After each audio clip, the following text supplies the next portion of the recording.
하나님 말씀은 이사야서 44장 6절에서 20절까지 보겠습니다. 이사야서 44장 6절에서 20절까지 구약 1020페이지 부입니다.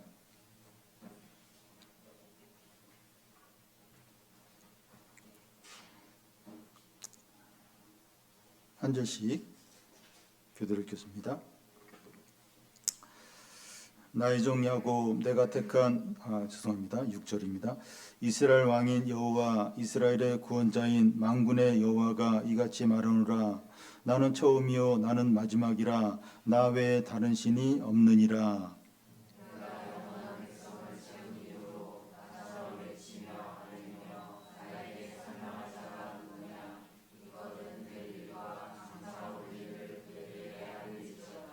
너희는 두려워하지 말며 겁내지 말라. 내가 예로부터 너희에게 듣게 하지 아니하였느냐? 알리지 아니하였느냐? 너희는 나의 증인이라. 나 외에 신이 있겠느냐? 과연 반석이 없나니 다른 신이 있음을 내가 알지 못하노라.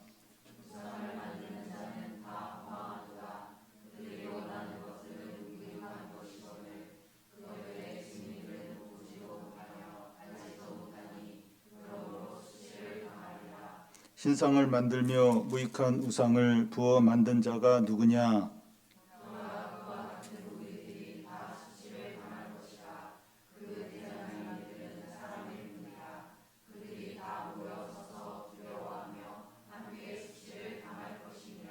철공은 철로 연장을 만들고 숯불로 일하며 망치를 가지고 그것을 만들며 그의 힘센 팔로 그 일을 하나 배가 고프면 기운이 없고 물을 마시지 아니하면 피로하니라.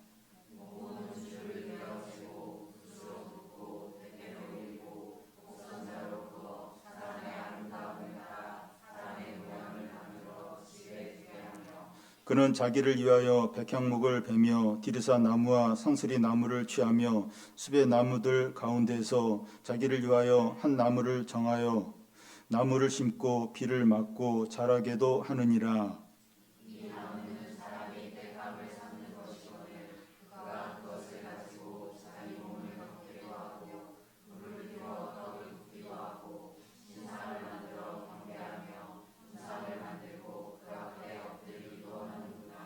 그 중에 절반은 불에 사르고 그 절반으로는 고기를 구워 먹고 배부르며 또 몸을 덥게 하여 이르기를 아 따뜻하다 내가 불을 보았구나 하면서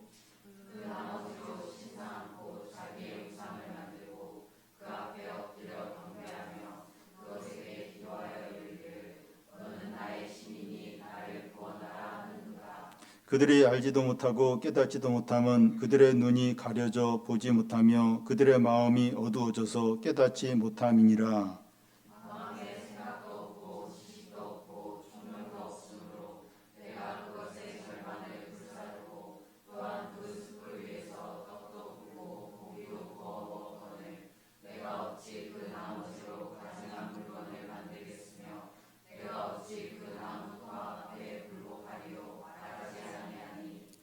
같이 읽겠습니다.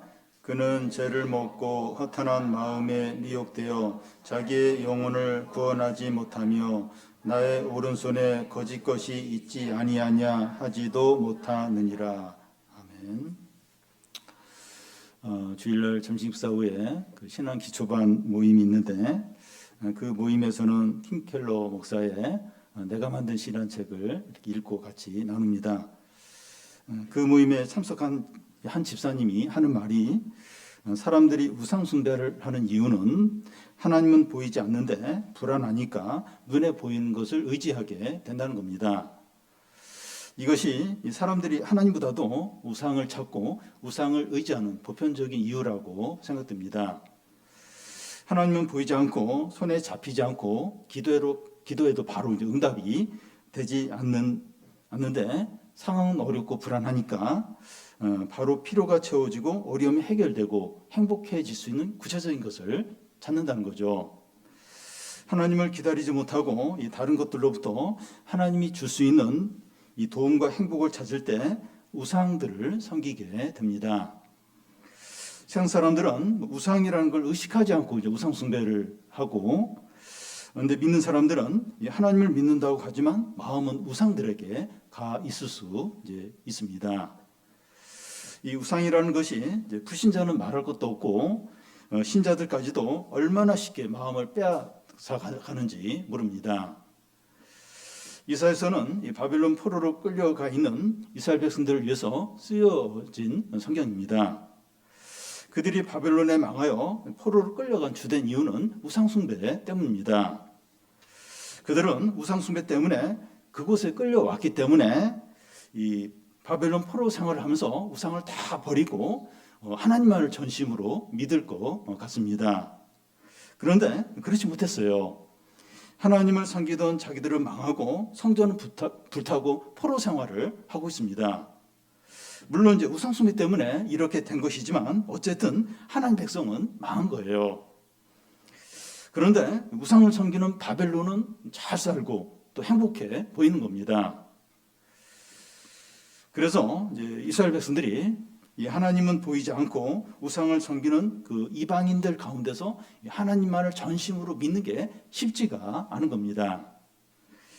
오늘 말씀은 이제 우상을 섬기는 자들이 얼마나 어리석고 우상의 실체가 얼마나 허망한가 하는 것을 성경 전체에서 가장 아주 적나라하게 이렇게 말씀하는 부분이라고 할 수 있습니다. 팀 켈러는 그의 책 내가 만든 그 신에서 이 모든 것이 우상이 될 수 있고 사람의 마음은 우상을 만드는 공장이라고 했습니다. 목사에게는 무엇이 우상이 될 수 있을까요? 교인 숫자나 또 사역이나 교인들의 지지받는 어떤 이런 게 될 수 있습니다. 우리 각자에게 우상이 무엇인가 돌아보고 우상의 실체가 얼마나 헛된지 알고 창조자와 구원자와 영원한 반석과 역사의 주관자 되시는 하나님을 경외하고 의지하고 사랑하시기를 바랍니다. 먼저 여호와 하나님이 어떤 분이냐 하는 거예요. 6절에서 8절까지 한 절씩 교독하겠습니다. 이스라엘 왕인 여호와 이스라엘의 구원자인 만군의 여호와가 이같이 말하노라. 나는 처음이요 나는 마지막이라. 나 외에 다른 신이 없느니라.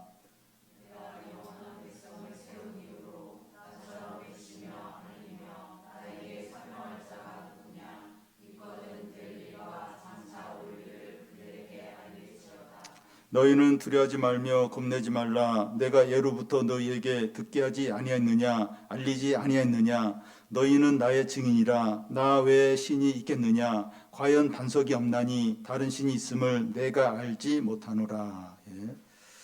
사람들은 자기가 처한 상황에 따라서 하나님을 평가하는 경향이 있습니다. 예를 들어서 원한대학에 합격했을 때 하나님은 능력과 은혜가 넘치는 하나님이라고 찬양을 하지만 나이 드신 부모님이 넘어지셔서 크게 다치셨을 때 하나님은 능력과 사랑이 부족하신가 하면서 이 불신과 불평하는 마음이 들 수 있습니다. 이사야서를 받아보는 이스라엘 백성들은 바벨론 포로 상태에 있습니다. 그들이 생각한 하나님은 약하고 멀리 계시고 무관심한 하나님으로 여겨질 수 있습니다. 그런데 이사야는 여호와 하나님을 어떤 분이라고 말합니까? 이스라엘 왕 구원자 만군의 하나님이시라는 겁니다. 그가 말씀하시기를 나는 처음이요 마지막이라는 거예요. 이 처음이라고 하는 것은 창조자를 말하고 이 마지막이라고 하는 것은 최종의 심판자라는 의미입니다. 그래서 처음과 마지막이라고 하는 것은 온 세상 만물을 주관하시고 다스리시는 분이라는 거죠. 여기 7절에 내가 영원한 백성을 세운 이후로 나처럼 외치며 알리며 나에게 설명할 자가 누구냐 이렇게 하는데 여기 영원한 백성이라고 하는 것은 옛날에 이스라엘 백성들을 선택해서 세운 것을 말합니다. 하나님 그들에게 말씀하며 또 외치며 알렸다는 거예요. 여기서 이제 설명할 자가 나오는데 이 설명하다라는 의미가 완전히 배열한다는 뜻입니다. 무슨 말인가 하면 하나님이 옛날부터 이스라엘 백성들에게 이 말씀을 외치며 전했는데 그 말씀대로 역사 가운데 완전히 배열이 되었다는 거예요. 역사는 하나님의 말씀이 완전하게 배열된 것을 보여주는 겁니다. 하나님께서 아브라함에게 말씀하신 대로 역사 가운데 다 성취를 하셨습니다. 이스라엘 백성이 출애굽하고 가나안을 차지할 거다 했는데 그것도 그대로 되었고, 이스라엘 백성이 바벨론에 망하여 포로로 끌려갈 것이라는 것도 이 하나님께서 이사야와 예레미야를 통해서 말씀한 것이 그대로 성취가 되었습니다. 역사가 뭔가 하면 하나님 말씀대로 완전히 배열된 걸 보여주는 게 역사입니다. 여기 미래일을 말하고 그 말대로 성취되게 한 자가 있으면 나와보라 이렇게 하는데, 하나님 외에 없다는 거예요. 그렇게 미래일을 말하고 성취한 그런 존재는 하나님이 유일하다는 겁니다. 지금 이스라엘 백성들은 이 포로 생활을 하는 것만 바라보면서 하나님 무기력하다 이렇게 생각할 수 있는데, 역사를 한번 돌아보라는 겁니다. 우리도 현재 어려움만 바라보는 것이 아니라 1년 전이나 5년 전이나 10년 전까지 현재를 이렇게 돌아보면 하나님께서 말씀하신 대로 성취한 일들이 기억이 납니다. 그때는 하나님의 은혜와 능력이 너무 놀랍다고 막 찬양을 했는데 지금 다 잊어버렸어요. 하나도 기억이 안 납니다. 이스라엘 백성은 이런 하나님의 증인이라는 거예요. 이렇게 말씀하신 대로 다 성취한 그것의 증인을, 이스라엘 백성이 그런 증인이라는 겁니다. 8절 중간에 내가 예로부터 너희에게 듣게 하지 아니했느냐, 알리지 아니했느냐, 너희는 나의 증인이라는 겁니다. 이스라엘 백성은 조상 때부터 하나님께서 말씀하셨고 말씀하신 대로 이루어진 것을 경험했습니다. 이스라엘 역사는 하나님의 말씀대로 성취된 것을 보여줍니다. 예수님의 12 제자들이 예수님의 증인인 것처럼 구약에서 이스라엘 백성들이 여호와 하나님의 증인이에요.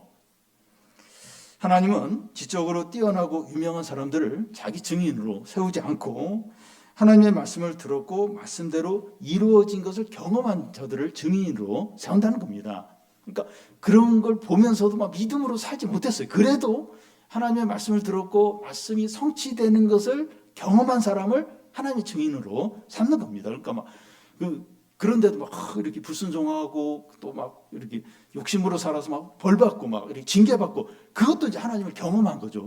그런 사람들을 증인으로 삼는다는 겁니다. 우리가 약하고 불완전해도 세상에 대해서 증인으로 삼으세요. 우리가 말씀을 듣고 하나님을 경험한 것이 너무나도 소중하고 특별하고 복되다는 겁니다. 그러면 우리가 하나님을 어떻게 증거해야 합니까? 이 8절 끝에 보면 나 외에 신이 있겠느냐, 과연 반석이 없나니 다른 신이 있음을 내가 알지 못한다는 겁니다. 이걸 이제 증거하는 거예요. 이걸 증거하는 겁니다. 처음과 나중 되신 하나님이 다른 신이 이제 없다고, 다른 신이 이제 있다는 것을 내가 알지 못한다 이렇게 하십니다. 그러면 없는 거예요. 다른 신이 없는 겁니다. 그러니까 처음과 나중 되신 하나님이 다른 신이 없다고 하는 거예요. 그러면 없는 겁니다. 하나님이 모든 역사를 다 아시고 주관하시기 때문에 그런 하나님이 다른 신이 없다 하면 다른 신은 없는 겁니다. 과연 반석이 없다고 하는데 이 반석이란 말이 앞장 26장 그 4절에 보면 너희는 여호와를 영원히 신뢰하라. 주 여호와는 영원한 반석이라는 겁니다. 하나님만이 영원한 반석이기 때문에 전적으로 신뢰하고 의지해야 됩니다. 이 복음성가 중에 주님 같은 반석은 없도다. 찬양받기 합당한 이름, 변치 않으시는 구원의 반석, 신실하시고 진실하신 주, 주님 같은 반석은 없도다. 신실하고 변치 않고 영원한 구원의 반석은 하나님밖에 없습니다. 경제적으로 어렵고 질병이 심해지고 가정 안에 이제 어려움이 있고 취업이 안 되니까 이 보이지 않는 하나님 말고 다른 걸 이제 찾으려고 할 수 있는데 하나님의 구원의 반석은 없습니다. 하나님이 없다고 하면 진짜 없는 거예요. 진짜 없는 겁니다. 이 하나님 말고 다른 것을 찾을 생각을 하지 말라는 거예요. 하나님 없다는 거예요. 다른 구원의 방송, 너를 그 어려움에서 건져서 구원의 방송 없다는 거예요. 그건 없는 겁니다. 다른 거 찾으려고 하지 말라는 겁니다. 두 마음을 품지 말고 양다리를 걸치지 말라는 거예요. 하나님은 믿을 수 없으니까 다른 거 이렇게 거기에 마음을 두고 양다리를 걸치고 그렇게 하지 말라는 겁니다. 배수진을 치고 신앙생활을 할 필요가 있습니다. 하나님 아니면 안 되고 말씀 아니면 안 된다, 이렇게 단호한 태도를 가져야 돼요. 하나님 아니면 안 되고 말씀 아니면 안 되고 이렇게 단호한 자세가 필요합니다. 유일하신 하나님을 마음과 뜻과 힘을 다해서 사랑하라는 겁니다. 하나님 말고 다른 거 이렇게 의지할 만한 거 있으면 하나님만 사랑하면 안 되죠. 양다리를 거치고 이렇게 다른 것도 이렇게 의지를 해야 돼. 근데 하나님이 다른 게 없어요. 그러면 유일하신 하나님만 전심으로 사랑을 해야 하는 거죠. 왜 이제 우상이나 다른 걸 이렇게 섬기게 되고 그걸 찾게 되는가 하면 하나님만이 유일한 분이라고 생각을 안 하는 거예요. 하나님 말고 다른 살 길이 있다고 하니까 하나님을 전심으로 사랑을 안 하고 다른 걸 찾게 된 거예요. 다른 우상들을 찾게 된다는 겁니다. 그러면서 이제 우상 숭배를 하게 된다는 거예요. 그러니까 하나님만이 유일하다, 하나님 아니면 안 된다, 말씀 아니면 안 된다, 이렇게 하지 않으면 마음은 이렇게 다른 곳을 향하게 돼요. 그러면서 하나님 말고 다른 걸 이렇게 의지하게 되고 자연스럽게 우상 숭배를 하게 된다는 겁니다. 우상은 사람이 만든 신이에요. 없는데 사람이 만든 거예요. 그리고 그렇게 막 여기면서 섬기는 그게 이제 우상들이죠. 이 9절에서 11절까지 보면 우상을 만드는 사람들이 이제 나옵니다. 한 절씩 교대로 읽겠습니다. 우상을 만드는 자는 다 허망하도다. 그들이 원하는 것은 무익한 것이거늘 그들의 증인들은 보지도 못하고 알지도 못하니 그러므로 수치를 당하리라.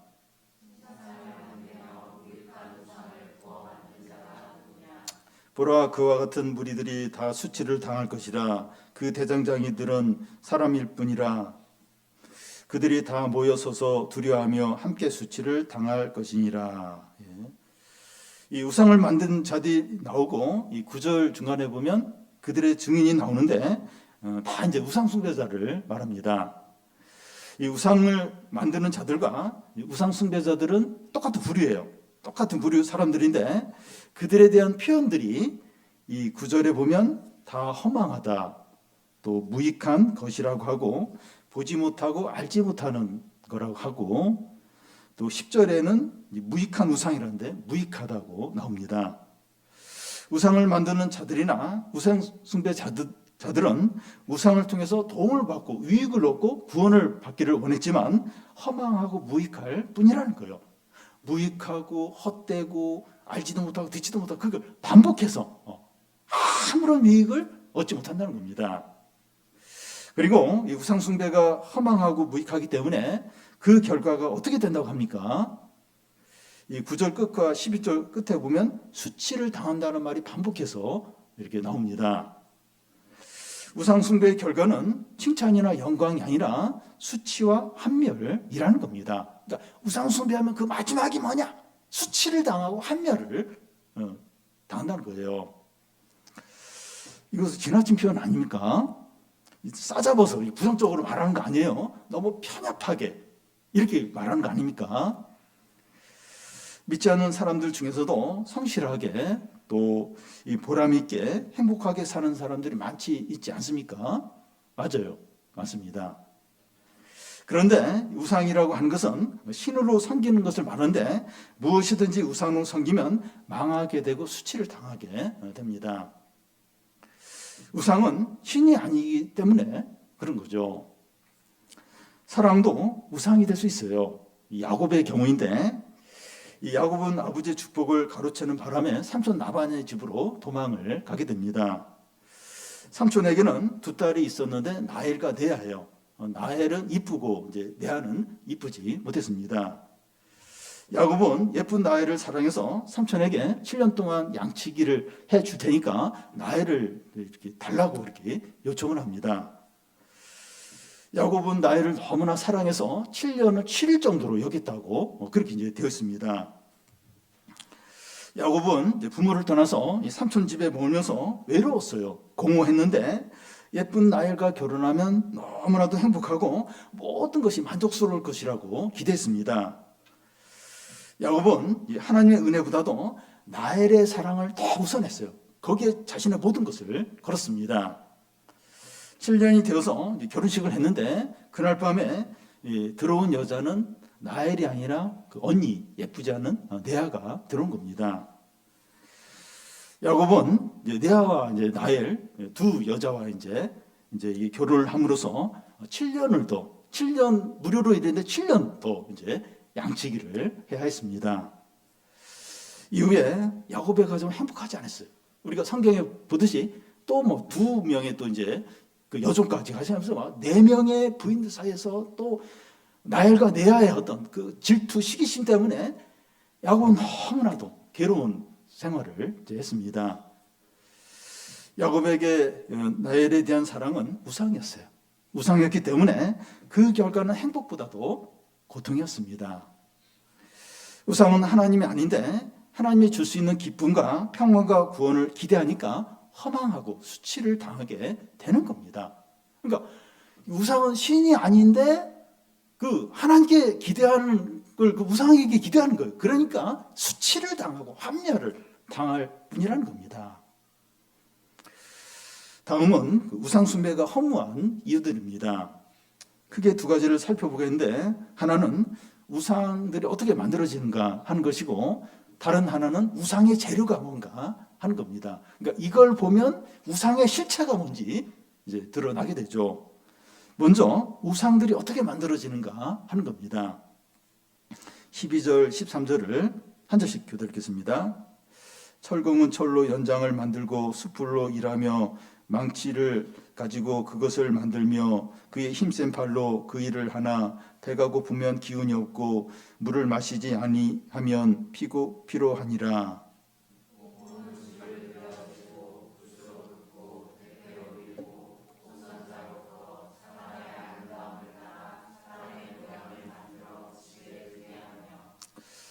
대장간에서 칼이나 농기구를 만드는 걸 연상을 해보면 이 쇠를 불에 벌겋게 달군 후에 대장장이가 큰 망치로 불에 달궈진 쇠덩어리를 쳐서 뭐 칼이나 농기구들을 만들게 됩니다. 우상을 이런 과정을 거쳐서 만드는 겁니다. 그런데 대장장이가 쇠덩어리를 망치로 치다가 배가 고프거나 목이 마르면 먹고 물을 마셔야 되는데 그렇지 못하면 피곤해서 일을 중단하게 된다는 겁니다. 이게 무엇을 보여주는가 하면 우상이 피곤해하는 인간을 통해서 만들어진다는 거예요. 그래서 우상은 연약한 인간보다 더 연약한 존재라는 겁니다. 그러니까 아무리 이렇게 막 근육질의 남자여도 막 이렇게 먹지 못하고 물을 마시지 못하면 피곤해서 일을 중단을 시켜야 돼요. 그러니까 사람 참 약하다는 거예요. 근데 우상은 그 약한 사람을 통해서 만들어졌기 때문에 훨씬 더 약한 존재라는 겁니다. 그리고 나무로 우상을 만드는 경우인데 줄로 재고 붓으로 선을 긋고 컴파스로 곡선을 그리면서 사람의 형상대로 아름답게 만들어서 집에 갖다 놓고 섬긴다는 거예요. 우상을 사람의 형상대로 만들었다고 하는 것은 아무리 잘 만들어도 사람보다는 못한 존재라는 거예요. 새로 만들었던 나무로 만들었던 사람이 만들었으면 사람보다 못한 존재입니다. 요즘 많은 관심과 기대를 갖고 있는 그 AI 인공 그 로봇을 보면 정보를 제공하거나 계산하거나 요약하거나 자료를 정리하는 능력이 사람보다 더 뛰어나요. 그런데 사고력이나 윤리적인 면이나 또 편향성이나 책임감 이런 건 한계가 있습니다. 물론 이런 부분도 점점 더 좋아지겠지만 성능이 더 좋아지게 될 때 생기는 문제들도 클 겁니다.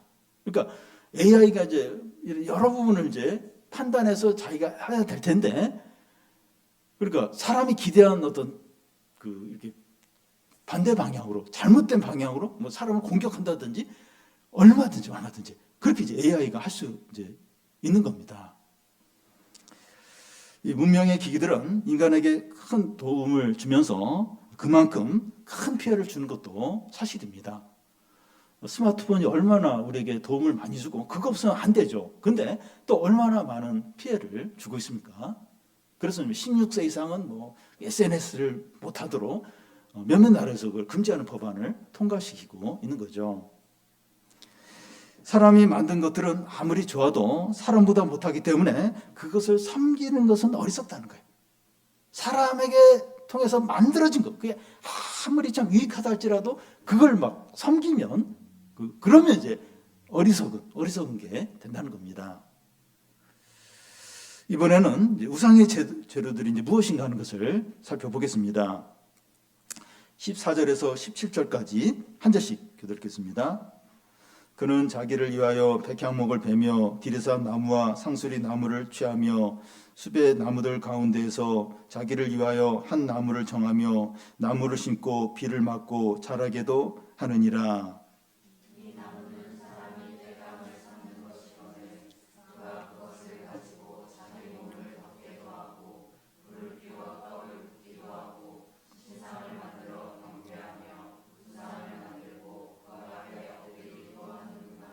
그 중에 절반은 불에 사르고 그 절반으로 고기를 구워 먹고 배불리며 또 몸을 덥게 하여 이르기를 아 따뜻하다 내가 불을 보았구나 하면서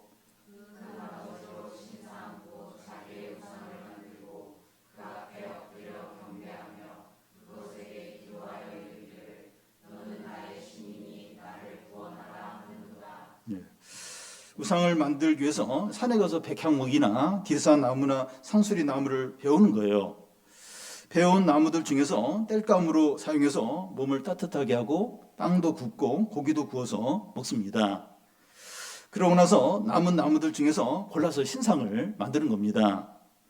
그 신상에게 너는 신이다 하면서 엎드려 기도하면서 나를 구원하라고 이제 요구하는 겁니다. 엎드려 기도하고 자기를 구원해 달라고 하는 것은 하나님께 하는 것과 똑같아요. 그런데 그 신상의 재료가 뭡니까? 땔감으로 사용하고 빵과 고기를 구울 때 사용하던 같은 나무예요. 불에 넣으면 타버리는 나무에게 자기를 구원해 달라고 기도하는 겁니다. 이게 얼마나 우스우니까 산에서 나무를 해와가지고 이렇게 떼서 이렇게 히팅도 시키고 그리고 막 고기도 구워 먹고 그래서 그 나무 가지고 또 신상을 만들어서 그 앞에 기도하면서 나를 구원해달라 이렇게 한다는 거예요. 근데 오늘날도 돌이나 새나 나무로 만든 신상에게 복을 빌고 구원해달라고 기도하는 사람들이 많습니다.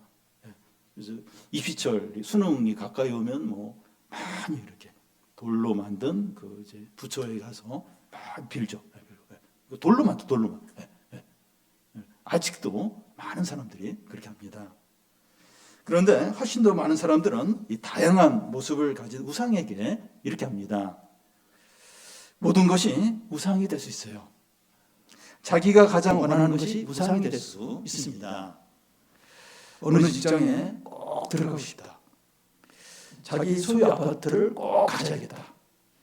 이런 외모와 이런 몸을 꼭 갖고 싶다. 저 사람과 꼭 결혼하고 싶다.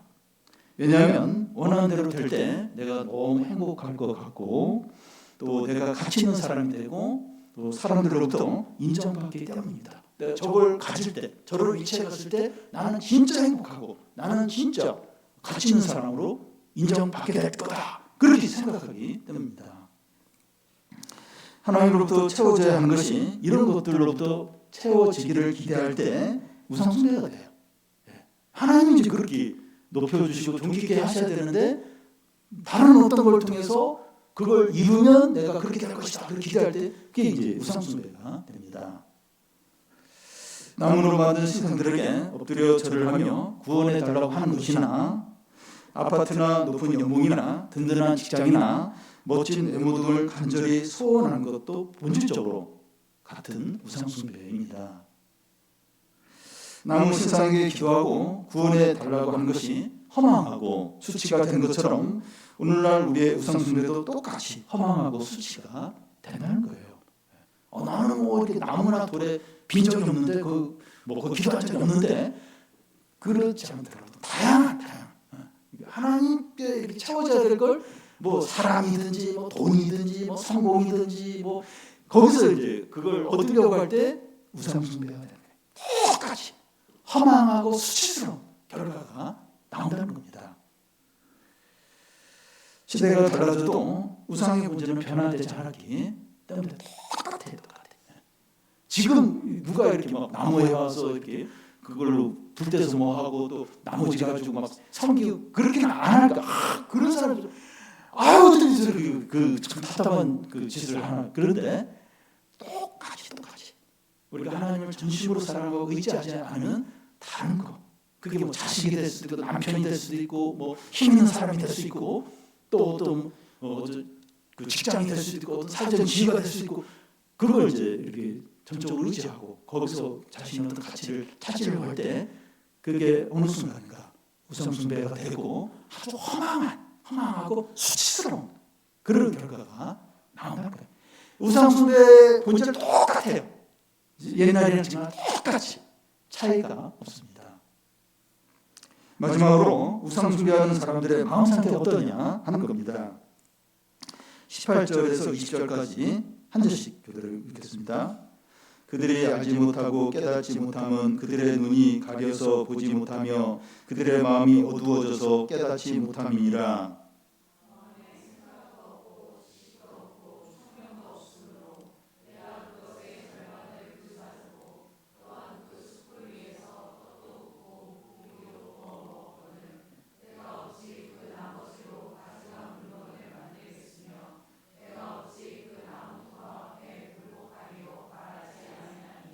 그는 죄를 묻고 허탄한 마음에 미혹되어 자기 영혼을 구원하지 못하며 나의 오른손에 거짓 것이 있지 아니하냐 하지도 못하느니라.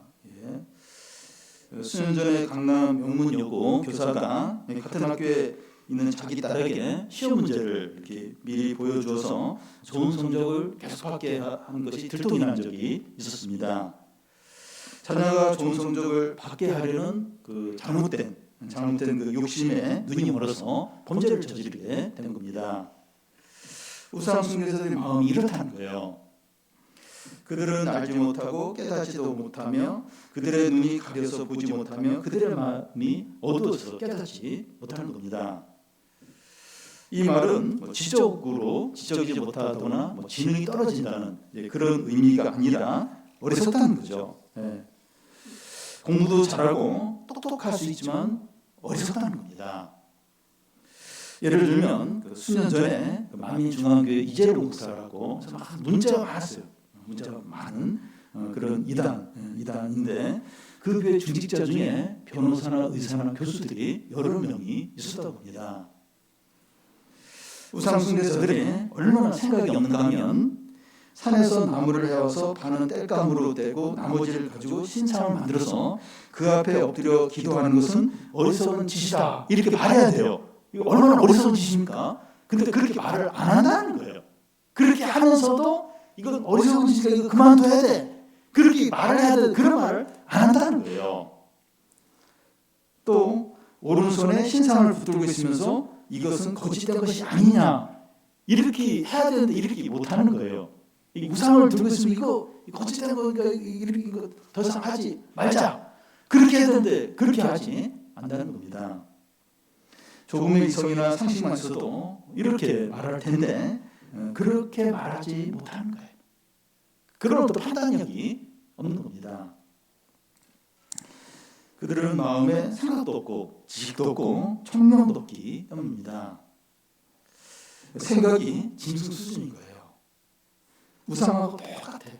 우상과 같이 그런 상태에 있는 겁니다. 지난주에 이 주식시장에서 어떤 일이 있었는가 하면 수요일 날은 주식이 이제 엄청나게 떨어지더니 다음날 목요일은 이 주식이 엄청나게 올랐습니다. 수년 만에 엄청난 그 폭으로 이제 오른 겁니다. 그 하루 동안에 국제사회나 국내에 특별한 일이 없었다고 해요. 다른 나라 주식시장도 좀 요동이 있었는데 그렇게 우리나라처럼 그렇게 크게 그렇게 오르고 내리고는 안 했다고 합니다.